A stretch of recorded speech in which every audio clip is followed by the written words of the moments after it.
Nobody paid attention to the woman in the gray sweater sitting in economy, just another passenger heading home for Christmas. But when lightning struck United 783 and systems failed catastrophically, Colonel Victoria Sterling's legendary call sign Ghost would soon have F-22 pilots standing at attention in the cockpit, honoring the hero who saved 180 lives. Before you watch full story, comment below from which country are you watching. Don't forget to subscribe. It was a stormy Thursday evening, December 21, 2024, when United Airlines Flight 783 prepared for departure from Los Angeles International Airport bound for New York's JFK. The Boeing 777-300ER was packed with 180 passengers and crew members eager to reach the East Coast before the Christmas weekend, despite weather reports showing severe turbulence and thunderstorms across the continental United States. The departure gate was bustling with holiday travelers checking their phones, organizing carry-on luggage, and making last-minute calls to family members about their arrival times in New York. Among them sat Colonel Victoria Ghost Sterling, a woman in her early 40s wearing simple black jeans, a gray wool sweater and worn leather boots that suggested someone who preferred comfort over fashion during long flights. Her auburn hair was pulled back in a simple ponytail, secured with a plain elastic band that had seen better days, and she wore no makeup except subtle lip balm that protected against the dry cabin air she knew would characterize the cross-country flight. Her only jewelry was a thin silver chain that disappeared beneath her sweater collar, carrying dog tags that she never removed but kept hidden from civilian view. Victoria had deliberately chosen seat 14C, a middle seat in the economy section that most frequent travelers would avoid at all costs, but she didn't mind being squeezed between other passengers during the 5.5-hour flight to JFK. Everything about her appearance and seating choice suggested another business traveler heading home for the holidays, perhaps a consultant or sales manager catching a red-eye flight after a long week of client meetings in Southern California. Her small carry-on bag contained what appeared to be typical business travel essentials: laptop, charging cables, snacks, and a paperback novel to pass the time during the flight. The flight attendant conducting pre-flight safety checks, Maria Santos, barely noticed Victoria as she verified seatbelts and tray table positions throughout the economy cabin. Maria had been flying for United for 7 years and had developed the ability to quickly assess passenger needs and potential problems, but nothing about the quiet woman in 14C suggested she would be anything other than a routine passenger who would probably sleep through most of the flight. If Maria had looked more carefully, she might have noticed the way Victoria's eyes automatically tracked emergency exit locations, assessed overhead bin configurations, and mentally cataloged the passenger manifest with the unconscious situational awareness that never left someone who had spent 15 years flying combat missions in the world's most dangerous airspace. What none of the passengers or crew members could have known was that Colonel Victoria Sterling was one of the most decorated combat pilots in United States military history, whose service record remained classified at levels that most Pentagon officials had never seen. She had flown over 200 combat sorties in F-22 Raptors and F-35 Lightning fighters, had commanded elite squadrons in classified operations across 3 continents, and had earned the call sign Ghost for her legendary ability to appear and disappear in hostile airspace without enemy forces ever detecting her presence until it was far too late for them to respond effectively. Her military record included the Distinguished Flying Cross with 2 oak leaf clusters, 3 Air Medals for heroism in combat, the Defense Superior Service Medal, and commendations from allied nations whose existence remained classified even among senior Pentagon officials who held top-secret clearances. She had flown missions over territories that didn't officially exist on any maps, had tested experimental aircraft that pushed the boundaries of human endurance and technological capability, and had trained other pilots in combat techniques that had saved countless American and Allied lives during operations that would never be publicly acknowledged. But tonight she was just another passenger trying to get home to Virginia for Christmas, traveling in civilian clothes on a commercial airliner like millions of other Americans during the holiday season. She had retired from active military service 6 months earlier after a distinguished career that had taken her from rookie pilot fresh out of the Air Force Academy to squadron commander responsible for some of the most sensitive and dangerous missions in modern warfare. She was still adjusting to the quiet routine of civilian life after decades of constant deployment, classified briefings, and life-or-death decision-making in combat zones where split-second mistakes could result in international incidents or the loss of entire strike packages. The passenger sitting to her right, elderly Mrs. Dorothy Yamamoto from Pasadena, was traveling to New York to spend Christmas with her grandchildren who had moved to Manhattan for work opportunities. She smiled warmly at Victoria as they settled in for the long flight. "Are you heading home for the holidays, dear?" she asked with the friendly curiosity that characterized long-haul flights during December. Family or business? Victoria returned her smile with genuine warmth, though she was careful not to reveal details about her travel plans that might lead to questions about her background. A little of both, she replied diplomatically, not mentioning that she was actually traveling to attend a series of classified Pentagon briefings about advanced aviation technologies that remain top secret even from most military personnel. Christmas is always a busy time for travel. Captain Robert Mitchell and First Officer Jennifer Walsh completed their extensive pre-flight preparations in the cockpit, both experienced pilots with clean safety records but no awareness that one of their passengers had logged more flight hours in advanced military aircraft than both of them combined, despite being several years younger than either of them. Mitchell had been flying for United for 12 years, accumulating over 8,000 flight hours in commercial aircraft, while Walsh was an experienced first officer with 6,500 hours who was working toward her captain upgrade and had an excellent reputation among her peers for professionalism and technical competence. Both pilots were concerned about the weather reports showing severe conditions along their planned route to New York, with multiple thunderstorm cells, moderate to severe turbulence, and the potential for wind shear that could make their flight uncomfortable for passengers and challenging for the crew. They had reviewed alternate airports along their route, discussed fuel requirements for potential diversions, and coordinated with United's dispatch office about the best strategies for navigating the storm systems that were moving across the continental United States. At exactly 8:45 p.m. Pacific Time, Flight 783 pushed back from Gate 74B and began the lengthy taxi toward runway 25R, joining a queue of aircraft waiting for departure clearance in the busy Los Angeles International Airport airspace. As they moved through the airport's complex ground operations, Victoria gazed out her window at the other aircraft and ground equipment with the practiced eye of someone who had spent years analyzing airport security, traffic patterns, and operational procedures from both military and intelligence perspectives. Unlike other passengers who saw routine airport activity, she was automatically analyzing traffic patterns, noting security protocols, observing the professional coordination that kept one of the world's busiest airports functioning safely, and mentally cataloging information that might prove useful if any unusual situations developed during their departure or flight. Her training had taught her that situational awareness was not something that could be turned on and off. It was a constant state of mind that had kept her alive through countless dangerous situations and had become as natural as breathing. The businessman sitting to her left, David Park from downtown LA, was reviewing presentation materials on his laptop as they waited in the departure queue. He glanced over at Victoria occasionally, noting her calm demeanor and the way she seemed completely comfortable with the lengthy taxi delay that was making other passengers restless and anxious about their departure time. "Heading home for the holidays?" he asked with the friendly curiosity that characterized cross-country flights during December. "Business or family?" Victoria smiled with the reserved politeness that she had learned to use when civilians asked about her travel plans, never revealing details that might lead to questions about her background or current activities. "A little of both," she replied diplomatically, not mentioning that she was actually traveling to attend classified Pentagon briefings about advanced aviation technologies, threat assessments, and strategic planning sessions that involved some of the most sensitive military information in the United States government. At 9:03 p.m. Pacific Time, Flight 783 finally received takeoff clearance and lifted off into the turbulent California sky, immediately encountering the rough air that had been forecast for their route across the western United States. The Boeing 777 climbed steadily through layers of clouds and precipitation, with lightning visible in the distance and moderate turbulence that had several passengers gripping their armrests nervously while flight attendants secured loose items in the galley areas and prepared for what promised to be a challenging flight to the East Coast. Victoria felt the familiar sensation of flight that had defined most of her adult life, though this time as a passenger rather than the pilot in control of advanced military aircraft capable of speeds and maneuvers that commercial aviation could never attempt. She automatically noted the aircraft's climb rate, the pilot's technique in handling the turbulence, and the way the Boeing 777 responded to atmospheric conditions that would have been routine in the high-performance fighters she had flown during her military career. The first 2 hours of the flight proceeded normally despite continuous moderate turbulence that kept the seatbelt sign illuminated and prevented normal cabin service throughout most of the aircraft.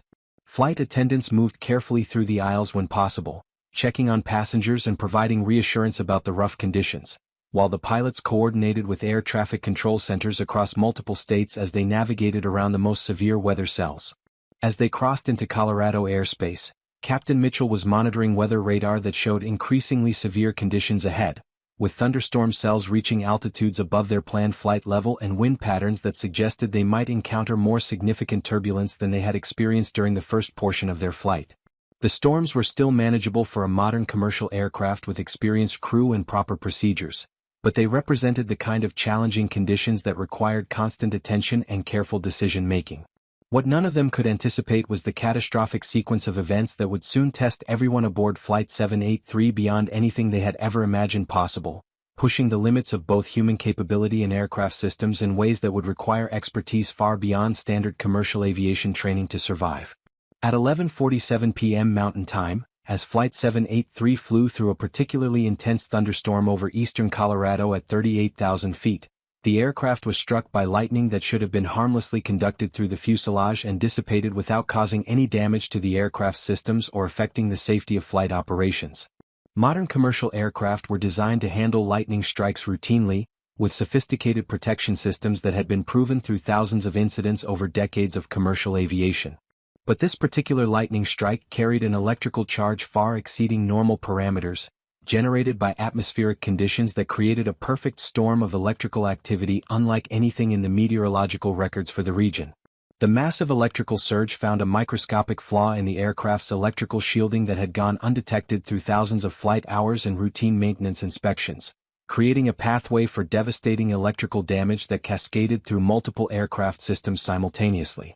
The surge instantly overloaded the aircraft's primary electrical systems, causing failures that cascaded through backup systems faster than the crew could identify and respond to individual problems. The primary flight computers crashed completely, taking with them the autopilot, navigation systems, weather radar, and most of the electronic displays that modern pilots depended on for safe flight operations in challenging weather conditions. Emergency lighting flickered throughout the cabin as passengers felt the aircraft lurch violently to one side and begin an uncontrolled descent that would quickly become unsurvivable without immediate intervention. Captain Mitchell found himself staring at instrument panels that had gone completely dark, leaving him with only basic mechanical gauges and his own flying skills to control a massive aircraft carrying 180 people through severe turbulence with virtually no electronic assistance. "Jesus Christ, we've lost everything," he said to First Officer Walsh, his voice tight with stress as he struggled to maintain control using only rudimentary backup instruments that provided minimal information about the aircraft's condition. "Flight computers, navigation, communications, weather radar, everything's gone dark." The situation became even more desperate when the aircraft's hydraulic systems began failing as a secondary result of the electrical damage, making the flight controls increasingly difficult to operate and threatening to leave the pilots with no ability to maintain controlled flight at all. Warning alarms that were still functional filled the cockpit with urgent alerts about multiple system failures, while the aircraft continued its gradual descent toward the rocky terrain of eastern Colorado with extremely limited options for emergency landing sites that could accommodate a Boeing 777 in distress. First Officer Walsh was working frantically through emergency checklists, trying to identify which systems were still operational and which backup procedures might be available to help them regain control of their aircraft. "Hydraulic pressure is dropping in all three systems," she reported, her voice steady despite the desperate nature of their situation. "Flight controls are becoming increasingly unresponsive, and we're losing altitude at approximately 500 feet per minute." In the passenger cabin, people were beginning to panic as they realized something was seriously wrong with their flight that went far beyond the turbulence they had been experiencing earlier. The lights flickered intermittently between emergency power and complete darkness, oxygen masks deployed automatically as cabin pressure began fluctuating due to electrical failures affecting pressurization systems, and the aircraft's increasingly erratic movements suggested the pilots were struggling with significant control problems that went far beyond normal atmospheric turbulence. Flight attendants Maria Santos, Jennifer Park, and Robert Chin moved through the aisles as safely as possible, trying to keep passengers calm while coordinating with the cockpit about the nature of the emergency they were facing and the procedures they needed to implement to prepare for potential evacuation or crash landing. Their training had covered various emergency scenarios, but nothing had prepared them for multiple simultaneous system failures that threatened the aircraft's ability to maintain controlled flight. Victoria Sterling had immediately recognized the signs of catastrophic system failure from her years of flying advanced military aircraft in combat conditions where multiple emergencies, battle damage, and system failures were routine occurrences that pilots had to handle while also dealing with hostile fire and complex tactical situations. The specific pattern of electrical failures, the particular way the aircraft was responding to control inputs, and the distinctive sound of struggling hydraulic systems told her they were facing a combination of problems that exceeded the training and experience of most commercial pilots, even highly competent professionals like Captain Mitchell and First Officer Walsh. She also understood that they had very little time before the cascading failures would make the aircraft completely uncontrollable, leading to a crash that would kill everyone aboard unless someone with advanced emergency training intervened immediately. Her military training kicked in automatically as she began analyzing their options and considering emergency procedures that might save the aircraft, though most of those procedures were classified techniques that civilian pilots would never have learned during their commercial aviation training or recurrent qualification programs. The passenger sitting next to her, Mrs. Yamamoto, was gripping her armrest with white knuckles as the aircraft continued its erratic flight path. "What's happening?" she asked Victoria with the fear that was visible in passengers throughout the cabin. "Is the airplane going to crash?" Victoria placed a reassuring hand on the elderly woman's arm while her mind raced through the emergency procedures that might be applicable to their desperate situation. "The pilots are dealing with some technical problems," she said calmly, not wanting to increase the panic that was already spreading through the cabin. "They're trained professionals who know how to handle emergency situations." But even as she spoke those reassuring words, Victoria understood that this particular emergency was rapidly exceeding the capabilities of commercial aviation training and procedures. When the cabin lights went out completely for nearly 30 seconds before flickering back to emergency power, she knew the situation had reached a critical point where civilian aviation protocols would not be sufficient to prevent disaster. She unbuckled her seatbelt and stood up, immediately drawing the attention of nearby passengers who wondered why someone would be moving around the cabin during such obvious turbulence and emergency conditions. "Ma'am, please return to your seat immediately," called out Maria Santos, the flight attendant who was struggling to maintain order in the cabin while coordinating with other crew members about the emergency procedures they needed to implement. "We're experiencing severe turbulence and need everyone seated with seatbelts fastened for safety." "I need to speak with the captain," Victoria said firmly, her voice carrying an authority that made Maria pause and really look at her for the first time since the flight began. There was something in Victoria's tone and bearing that suggested she was not just another panicked passenger, but someone who understood the gravity of their situation and might actually be able to help in ways that normal passengers could not. "I'm sorry, but passengers aren't allowed in the cockpit during flight operations, especially during emergency situations," Maria replied, following standard airline protocols that prohibited unauthorized personnel from accessing the flight deck under any circumstances. "The pilots are trained professionals who can handle whatever problems we're experiencing. The pilots are about to lose control of this aircraft completely," Victoria said with calm certainty that made several nearby passengers stop their own panicked conversations and listen to what she was saying. "I can hear multiple system failures, feel the hydraulic degradation, and recognize the flight envelope deterioration that indicates you have maybe 5 minutes before this becomes unsurvivable for everyone aboard." David Park, the businessman sitting next to Victoria, stared at her with growing amazement as he processed the technical language she was using and the professional competence she was demonstrating. "How could you possibly know all that?" he asked, his voice mixing curiosity with the hope that maybe this mysterious woman actually did understand their situation better than he had initially realized. "Because I'm a pilot," Victoria replied simply, not elaborating on the decades of advanced military training and combat experience that had taught her to recognize and respond to emergency situations that would overwhelm most civilian aviators. "And unless someone with advanced training helps your flight crew right now, everyone on this aircraft is going to die in the next few minutes." The blunt assessment sent a chill through the passengers who could hear her words, but it also convinced Maria Santos that this woman might actually possess the expertise she claimed to have. The flight attendant's training emphasized passenger safety above all other considerations, and if there was any possibility that this passenger could provide assistance that might save lives, she had to at least allow her to try. "What kind of pilot are you?" Maria asked, making a split-second decision that would either violate airline policies or potentially save everyone aboard Flight 783. "What qualifications do you have that could help in this situation?" United States Air Force, retired colonel, 15 years of combat operations in advanced fighters, Victoria said as she moved toward the cockpit with the confident stride of someone accustomed to taking command during crisis situations. "I've handled emergency scenarios that make this look routine, and I know procedures that can save this aircraft if we implement them immediately."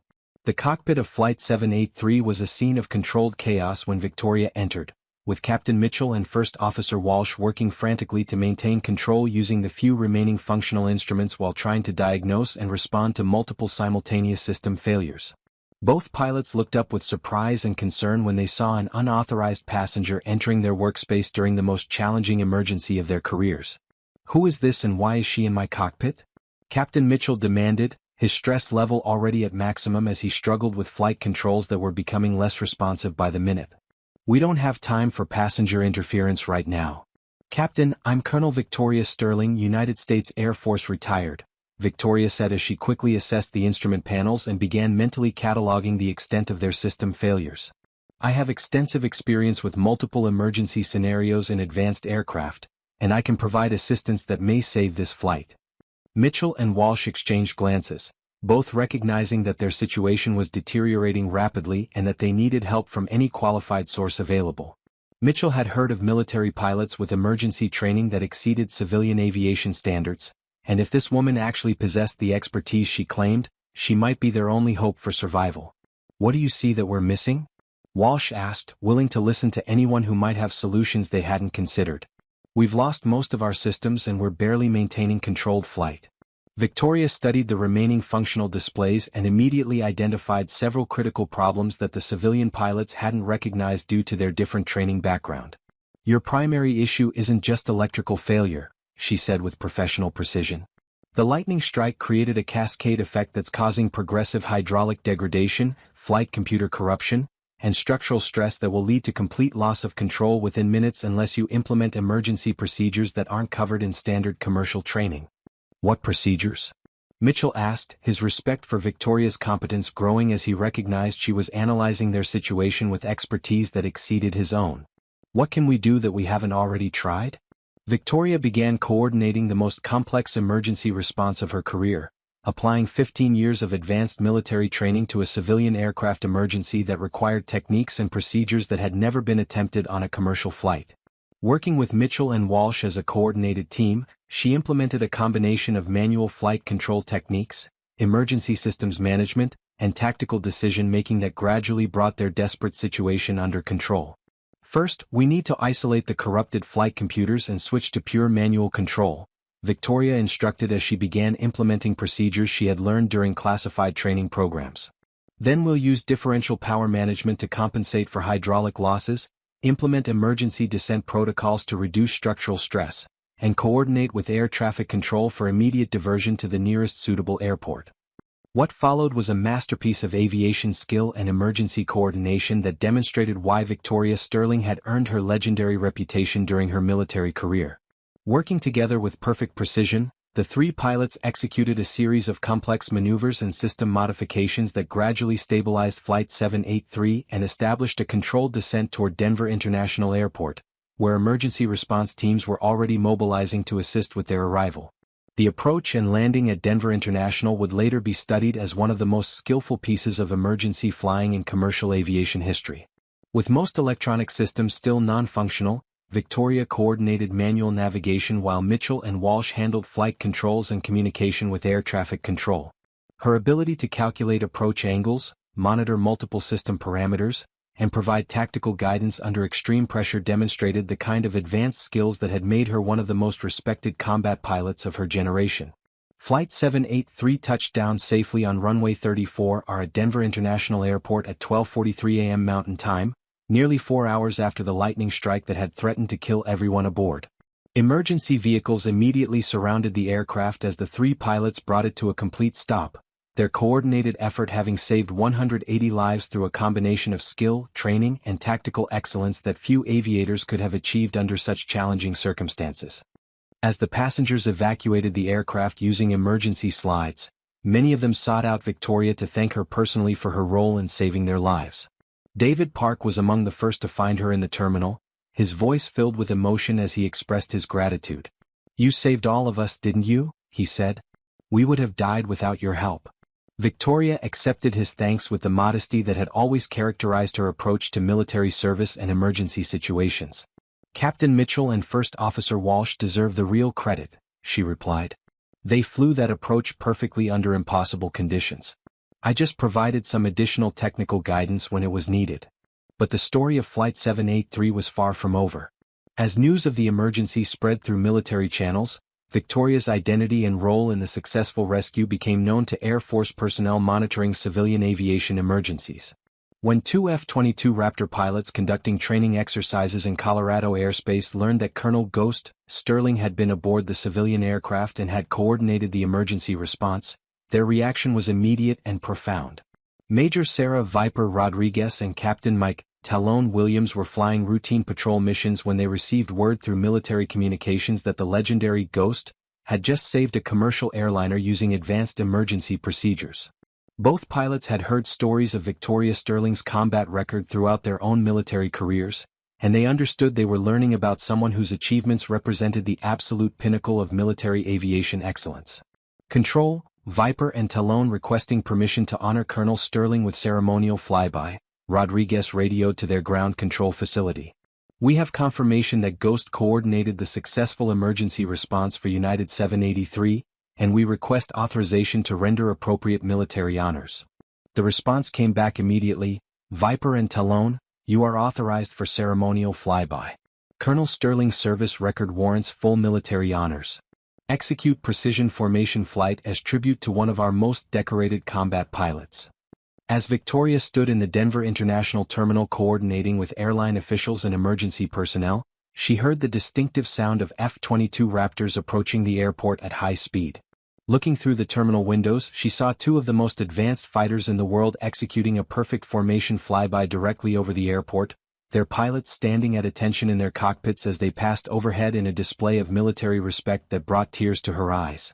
The other passengers and crew members from Flight 783 watched in amazement as the F-22s performed a second precision flyby, this time accompanied by radio communications that filled the airport's emergency frequencies with tributes to Colonel Sterling's legendary service and her role in saving their lives. Airport personnel, emergency responders, and airline officials all stood in respectful silence as they witnessed an unprecedented display of military honor for someone whose courage and expertise had prevented a tragedy that would have claimed 180 lives.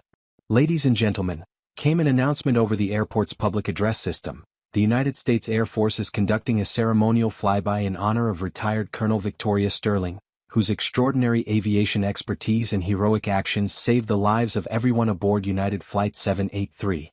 The F-22 pilots executing this tribute are standing at attention in recognition of Colonel Sterling's distinguished service to our nation and her life-saving actions tonight." The passengers from Flight 783 began to understand that the quiet woman in seat 14C who had seemed like just another holiday traveler was actually a decorated war hero whose military achievements commanded instant respect from the most elite pilots in the world. Many of them had never witnessed such a display of military honor, and they began to realize that Victoria Sterling represented something far beyond their initial understanding. Captain Mitchell approached Victoria with profound respect and gratitude as the F-22s completed their final flyby and departed into the Colorado night sky.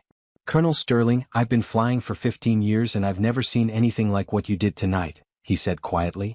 "Your knowledge, your leadership under pressure, your ability to coordinate complex emergency procedures, you saved every single person aboard that aircraft."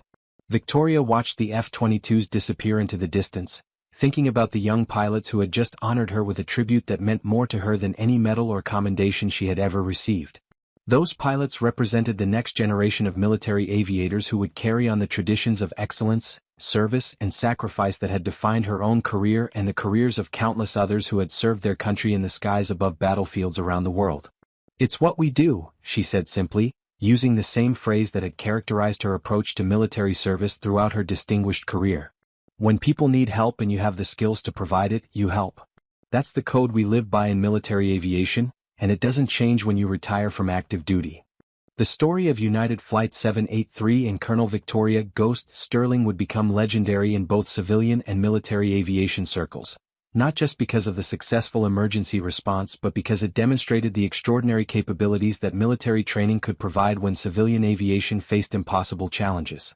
Victoria had been completely anonymous that evening, just another passenger trying to get home for the holidays, but when catastrophic emergency threatened 180 lives, she had stepped forward with the skills and courage that 15 years of combat flying had given her. The investigation into Flight 783's emergency would reveal that the lightning strike and subsequent system failures had created conditions that exceeded the training and capabilities of most commercial pilots, and that the successful outcome was due primarily to Victoria's advanced military training and her ability to implement emergency procedures that were not covered in civilian aviation curricula. Her actions would lead to recommendations about incorporating military emergency techniques into commercial pilot training programs. 3 months later, Victoria received an invitation to speak at the annual symposium of the International Association of Military Flight Test Pilots, where she would address the topic of applying combat aviation skills to civilian emergencies. Her presentation would focus on the importance of maintaining proficiency in advanced emergency procedures and the critical value of military training in developing the kind of tactical thinking that could save lives when conventional approaches proved inadequate. But that night in Denver, as Victoria finally boarded her rescheduled flight to Virginia, she reflected on the events that had transformed a routine holiday trip into a life-or-death emergency that had required every skill she had learned during her military career. She had been only a passenger in Seat 14C when the crisis began, invisible among 180 other travelers, but when lightning struck and systems failed catastrophically, the aviation community had once again called upon Ghost to serve when service was desperately needed. The F-22 pilot's tribute had reminded her that military aviation was more than just a career. It was a brotherhood and sisterhood of warriors who understood that their training and capabilities came with obligations that lasted far beyond active duty. Tonight she had honored those obligations by using her skills to save lives when civilian aviation reached the limits of its capabilities, proving once again that the call sign Ghost represented someone who appeared when needed most and delivered results that others thought impossible. As her new flight took off into the clear Colorado sky, Victoria settled back in her seat and closed her eyes, knowing that she had done her duty one more time and that 180 families would be reunited for Christmas because military training had prepared her to handle emergencies that exceeded civilian capabilities. Tomorrow she would be just another retired officer attending Pentagon briefings, but tonight she had been Ghost once more, demonstrating why legends never truly retire. They just wait for the moment when their extraordinary abilities are needed to save lives and serve their fellow human beings. The woman who had saved 180 passengers would always be remembered not just for her technical skills or tactical expertise, but for the way she had inspired F-22 pilots to stand at attention in tribute to someone whose lifetime of service represented the very best of military aviation excellence. Colonel Victoria Ghost Sterling had proven that heroes don't seek recognition. They simply step forward when duty calls, carrying the training and courage that make the impossible seem routine and the desperate seem manageable.